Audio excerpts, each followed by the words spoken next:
প্রেম কি? শোনো প্রেমের রীতি, প্রেমে থাকে পবিত্রতা, আর কামই প্রেমের জন্মদাতা। এই যে অতি সূক্ষ্ম তত্ত্ব বলছে, প্রেমে কারো মরণ হলে অমর হয় সে ভূমণ্ডলে, পড়িয়া কামের কবলে মানুষ পায় পশুত্ব।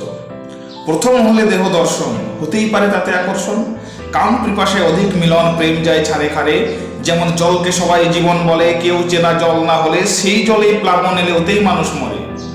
আর জলকে যদি বন্দি করে ইচ্ছা মতো বেগে ছাড়ে, তাতে জলবিদ্যুৎ তৈরি করে আলো জ্বলে ঘরে। চেয়ে দেখুন রন্ধনশালে, গ্যাসের দ্বারাই উনুন জ্বলে, সেই গ্যাস যদি কেউ রাখে খুলে মৃত্যু ডেকে আনে। তাই যে জিনিস যত মূল্যবান, তাকে তুমি তত করো সাবধান। প্রেম আর ভালোবাসার সমান কিছু নেই জগতে। আবার প্রেমের জন্ম কামের ঘরে, সেই কামকে যদি বাধ্য করে, প্রেমিক তারা চরাচরে আনন্দ হয় বাস। অবাধ্য যে কামের গতি, তাতেই করে ছন্নমতি। কামাতুর যুবক যুবতী হতেই হচ্ছে সর্বনাশ।